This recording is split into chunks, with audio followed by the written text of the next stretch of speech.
بسم الله الرحمن الرحيم. طه ما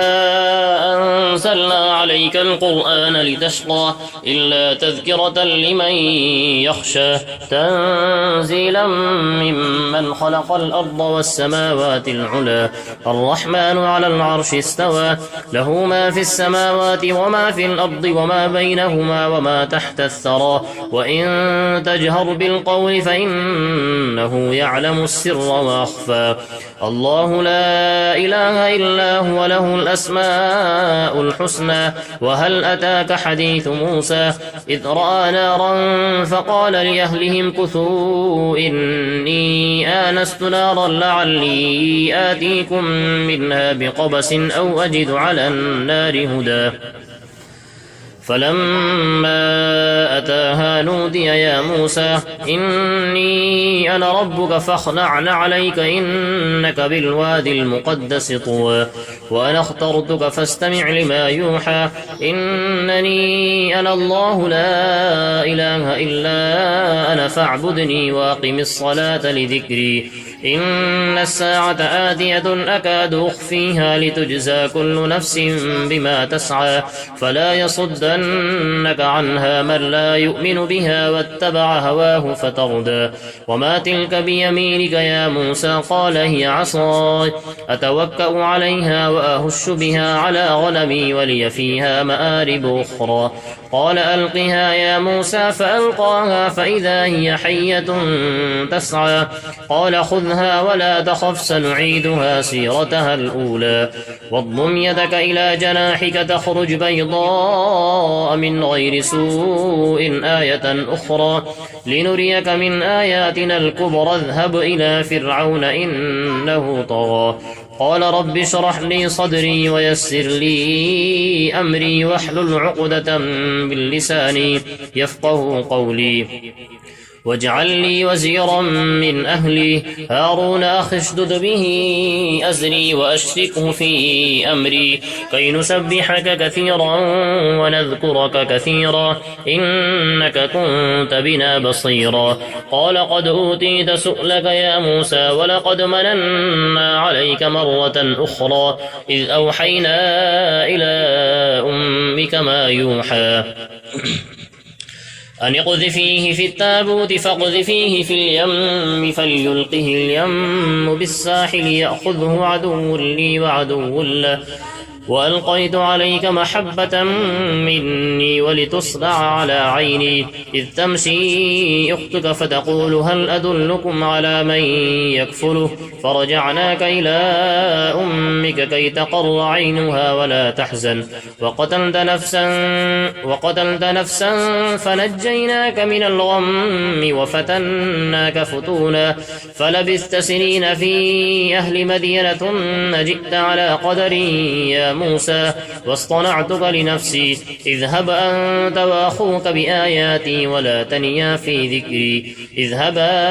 إلى فرعون إنه طغى فقولا له قولا لينا لعله يتذكر أو يخشى قالا ربنا إننا نخاف أن يفرط علينا أو أن يطغى قال لا تخافا إنني معكما أسمع وأرى فأتياه فقولا إنا رسولا ربك فأرسل معنا بني إسرائيل ولا تعذبهم قد جئناك بآية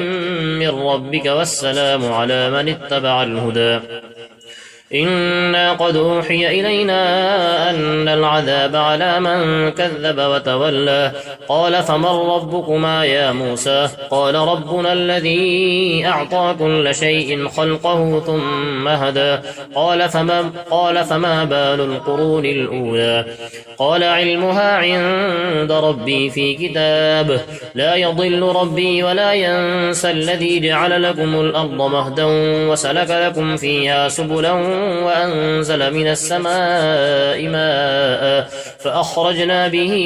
أزواجا من نبات شتى كلوا وارعوا أنعامكم إن في ذلك لآيات لأولي النهى منها خلقناكم وفيها نعيدكم ومنها نخرجكم تارة أخرى ولقد أريناه آياتنا كلها فكذب وأبى قال أجئتنا لتخرجنا من أرضنا بسحرك يا موسى فلنأتينك بسحر مثله فاجعل بيننا وبينك موعدا لا نخلفه نحن ولا أنت مكانا سوى قال موعدكم يوم الزينة وأن يحشر الناس ضحى فتولى فرعون فجمع كيده ثم أتى قال لهم موسى ويلكم لا تفتروا على الله كذبا فيسحتكم بعذاب وقد خاب من افترى فتنازعوا أمرهم بينهم وأسروا النجوى قالوا إن هذان لساحران يريدان أن يخرجاكم من أرضكم بسحرهما ويذهبا بطريقتكم المثلى فأجمعوا كيدكم ثم أتوا صفا وقد أفلح اليوم من استعلى قالوا يا موسى إما أن تلقي وإما أن نكون أول من ألقى قال بل ألقوا فإذا حبالهم وعصيهم يخيل إليه من سحرهم أنها تسعى فأوجس في نفسه خيفة موسى قلنا لا تخف إنك أنت الأعلى وألق ما في يمينك تلقف ما صنعوا إنما صنعوا كيد ساحر ولا يفلح الساحر حيث أتى فألقي السحرة سجدا قالوا آمنا برب هارون وموسى قال آمنتم له قبل أن آذن لكم إنه لكبيركم الذي علمكم السحر فلو قطعن أيديكم وأرجلكم من خلاف ولأصلبنكم في جذوع النخل ولتعلمن أينا أشد عذابا وأبقى قالوا لن نؤثرك على ما جاءنا من البينات والذي فطرنا فاقض ما أنت قاض إنما تقضي هذه الحياة الدنيا إنا آمنا بربنا ليغفر لنا خطايانا وما أكرهتنا عليه من السحر والله خير وأبقى إنه من يأت ربه مجرما فإن له جهنم لا يموت فيها ولا يحيا ومن يأته مؤمنا قد عمل الصالحات فأولئك لهم الدرجات العلا جنات عدن تجري من تحتها الأنهار خالدين فيها وذلك جزاء من تزكى ولقد أوحينا إلى موسى أن أسر بعبادي فاضرب لهم طريقا في البحر يبسا لا تخاف دركا ولا تخشى فأتبعهم فرعون بجنوده فغشيهم من اليم ما غشيهم وأضل فرعون قومه وما هدى يا بني إسرائيل قد أنجيناكم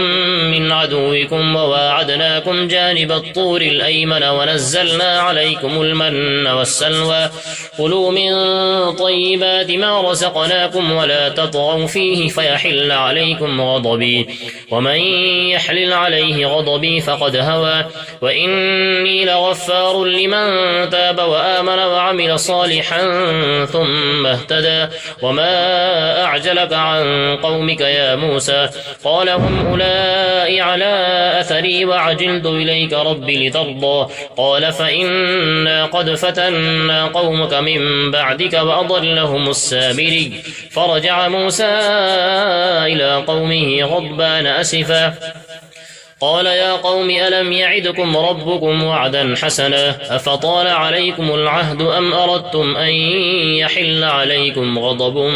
من ربكم فأخلفتم موعدي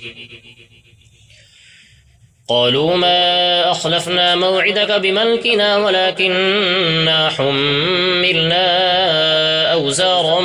من زينة القوم فقذفناها فكذلك ألقى السامري فأخرج لهم عجلا جسدا له خوار فقالوا هذا إلهكم وإله موسى فنسي أفلا يرون ألا يرجع إليهم قولا ولا يملك لهم ضرا ولا نفعا ولقد قال لهم هارون من قبل يا قوم إنما فتنتم به وإن ربكم الرحمن فاتبعوني وأطيعوا أمري قالوا لن نبرح عليه عاكفين حتى يرجع إلينا موسى قال يا هارون ما منعك إذ رأيتهم ضلوا ألا تتبعني أفعصيت أمري قال يا ابن أم لا تأخذ بلحيتي ولا برأسي إني خشيت أن تقول فرقت بين بني إسرائيل ولم ترقب قولي قال فما خطبك يا سامري قال بصرت بما لم يبصروا به فقبضت قبضة من أثر الرسول فنبذتها قال بصرت بما لم يبصروا به فقبضت قبضة من أثر الرسول فنبذتها وكذلك سولت لي نفسي قال فاذهب فإن لك في الحياة أن تقول لا مساس وإن لك موعدا لن تخلفه وانظر إلى إلهك الذي ظلت عليه عاكفا لنحرقنه ثم لننسفنه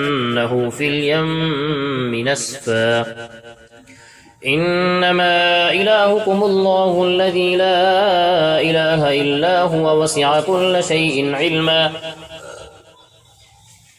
كذلك نقص عليك من أنباء ما قد سبقه وقد آتيناك من لدنا ذكرا من أعرض عنه فإنه يحمل يوم القيامة وزرا خالدين فيه وساء لهم يوم القيامة حملا يوم ينفخ في الصور ونحشر المجرمين يومئذ زرقا يتخافتون بينهم إن لبثتم إلا عشرا نحن أعلم بما يقولون إذ يقول أمثلهم طريقة إن لبثتم إلا يوما ويسألونك عن الجبال فقل ينسفها ربي نسفا فيذرها قاعا صفصفا لا ترى فيها عوجا ولا أمتا يومئذ يتبعون الداعي لا عوج له وخشعت الأصوات للرحمن فلا تسمع إلا همسا يومئذ لا تنفع الشفاعة إلا من أذن له الرحمن ورضي له قولا يعلم ما بين أيديهم وما خلفهم ولا يحيطون به علما وعنت الوجوه للحي القيوم وقد خاب من حمل ظلما ومن يعمل من الصالحات وهو مؤمن فلا يخاف ظلما ولا هضما وكذلك أنزلناه قرآنا عربيا وصرفنا فيه من الوعيد لعلهم يتقون أو يحدث لهم ذكرا فتعالى الله الملك الحق ولا تعجل بالقرآن من قبل أن يقضى إليك وحيه وقل رب زدني علما ولقد عهدنا إلى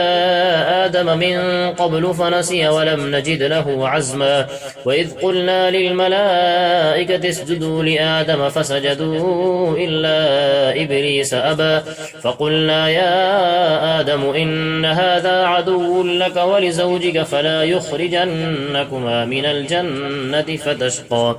إن لك ألا تجوع فيها ولا تعرى وأنك لا تظمأ فيها ولا تضحى فوسوس إليه الشيطان قال يا آدم هل أدلك على شجرة الخلد وملك لا يبلى فأكلا منها فبدت لهما سوآتهما وطفقا يخصفان عليهما من ورق الجنة وعصى آدم ربه فغوى ثم اجتباه ربه فتاب عليه وهدى قال اهبطا منها جميعا بعضكم لبعض عدو فإما يأتينكم مني هدى فمن اتبع هداي فلا يضل ولا يشقى ومن أعرض عن ذكري فإن له معيشة ضنكا ونحشره يوم القيامة أعمى قال رب لم حشرتني أعمى أعمى وقد كنت بصيرا قال كذلك أتتك آياتنا فنسيتها وكذلك اليوم تنسى وكذلك نجزي من أسرف ولم يؤمن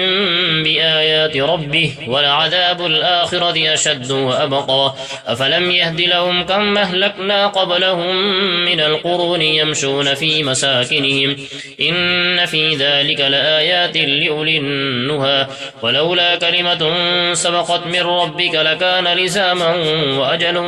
مسمى فاصبر على ما يقولون وسبح بحمد ربك قبل طلوع الشمس وقبل غروبها ومن آناء الليل فسبح وأطراف النهار لعلك ترضى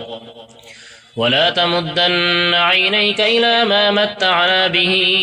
أزواجا منهم زهرة الحياة الدنيا لنفتنهم فيه ورزق ربك خير